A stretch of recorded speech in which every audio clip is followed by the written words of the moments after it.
caller. This is Yassine from Philadelphia, who's on line 2. I'm curious for your question or your insight or your big idea. Go ahead.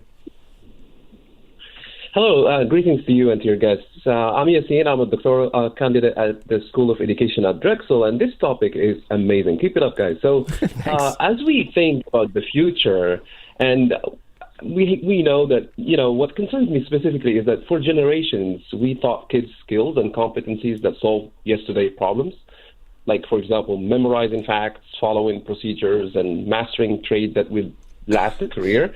That model worked when change was slow. So now with AI and everything involved and the amount of content that these students are exposed to, we are preparing students for jobs that do not exist, I think, using technologies that haven't been invented to solve problems that we can't even anticipate. So the shelf life, in my opinion, for any specific skill is shrinking rapidly. So my question to you and to the guests is, when the content we teach kids risk being obsolete before students even graduate, shouldn't we be fundamentally rethinking what education is for? Shouldn't we prioritize teaching kids how to learn, how to adapt, how to stay mentally resilient through a lifetime of reinvention, rather than just adding more content to the curriculum? Yeah. Interesting call from Yassine. And right, this gets to a core issue. When the pace of change is really, really fast, how do you teach kids? And I actually want to now get to Rebecca Winthrop's second bold idea, because I think it does touch on this. So first of all, am I right about that, Rebecca? And if you could segue then into your second big idea. Yes. Thank you for bringing up AI. I'm a little bit obsessed about it. We just finished a really big study over the last year with I led the Brookings Global Task Force on AI in Education, looking at students, generative AI risks and benefits. And really what we found is that AI can be used really well to help students, but there's a lot of risks. And 1 in 3 kids in the US today say they prefer talking to an AI friend more or equally than a actual person. We also see there's a lot of basically cognitive stunting, which comes from AI overuse, where kids are actually not doing the thinking and learning processes they need to be doing to actually learn and grow because they're using AI too much. So I really do think we need to lean in and say during the, hours, whatever it is, 8 hours a day, 7 hours a day, kids are with us in school 40 weeks a year, that we give them an experience that is the most humanist possible. My colleague John Vallant and I at Brookings are talking about the most humanist possible experience, because we know we can control it. It's harder to control what's happening outside of school. And we know kids will have to go through the deep processing experience to learn. So reading books, writing by hand, perhaps. We should supplement, of course, to the last caller's point, and start really teaching, not just throw a bunch of devices at kids and say, here's how to prompt engineer your AI chatbot, but let's start teaching, how computers work, how the online world works, where data comes from, what's happening, how you design AI to be in service of your goals. So I think that can be on the margins, but really protecting the human to human, effortful thinking, interaction is, I think, going to be essential to help our kids learn and grow in the future. So let me see if I'm understanding this correctly, Rebecca. One way that you're proposing we keep up with this rapid pace of change is actually kind of de-techifying the school day itself, which seems counterintuitive. So I want you to convince me and the rest of the audience that students will be able to keep up with the pace of change in this very tech-heavy world, despite being in classrooms that have very little tech. Right. So there's a couple of things. One, actually just 2 major points. One, everybody agrees that some of the most fundamental skills young people will need to succeed in an age of AI are thinking skills, critical thinking skills, judgment, and interpersonal interaction. Like, if all you can do in your job is, if your job is, you can do it locked in a computer, locked in a closet on a computer, you're probably not going to have a job anymore. So we need kids to be able to work, be able to interact, and to develop thinking skills. Kids have to spend time thinking.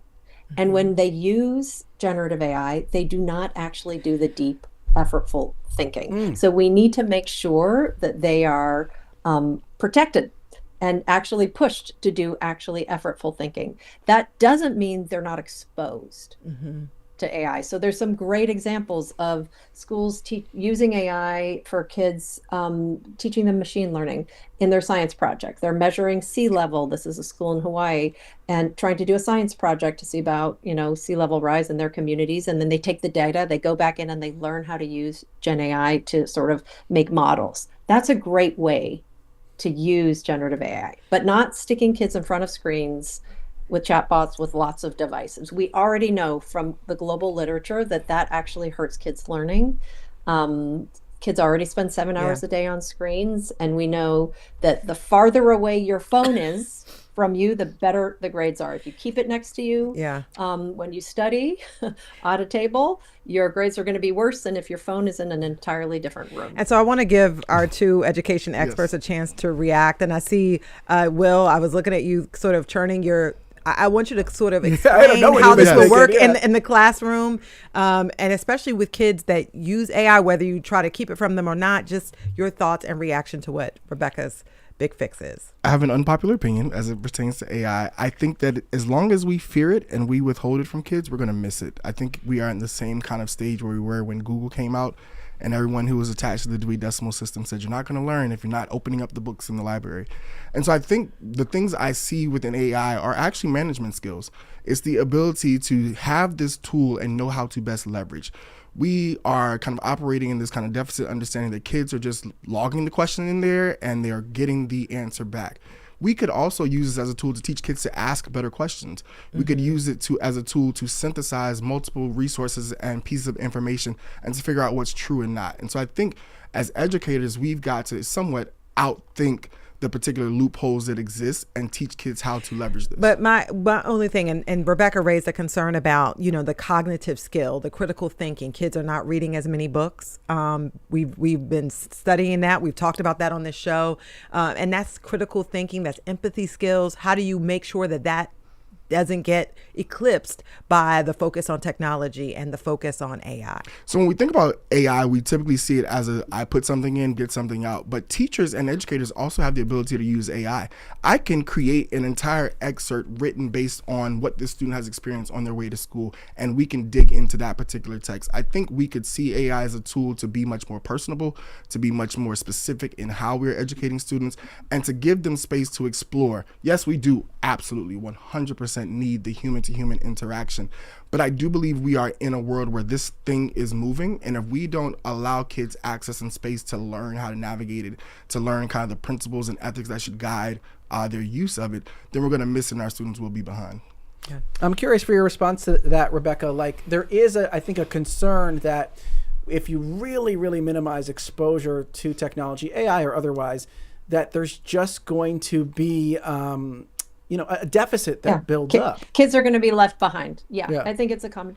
I agree. Well, I'll just tell you, we just did a big research project. It's on the Brookings website.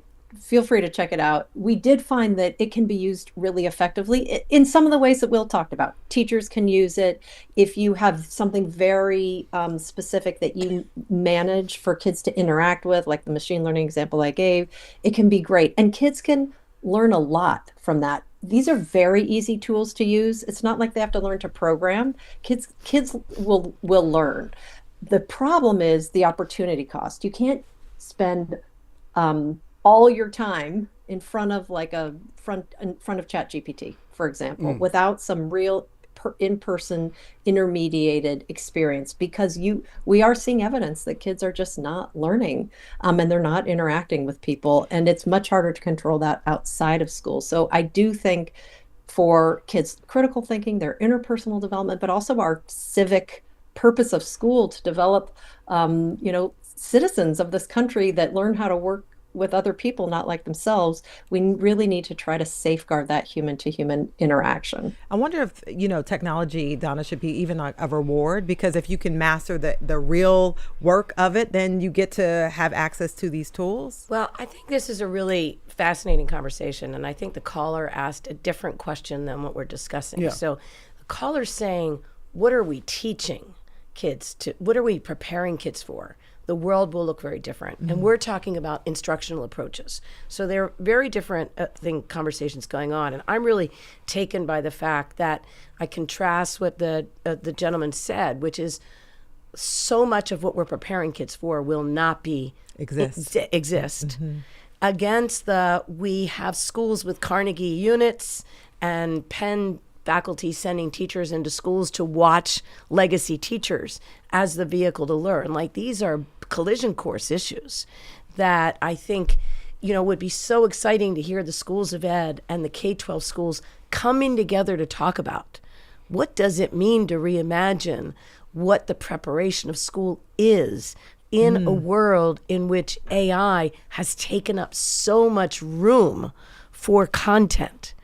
Then you can talk about instructional practice, like how do you integrate AI in the classroom and GPT or technology. I think they're secondary to the bigger question that the caller really raised and the patterns that we have. Well, I enjoyed the human interaction this hour. I'll say that. And I want to thank Barbara, Eric, and Horace, who were on the line. We were not able to get to your calls, but thank you so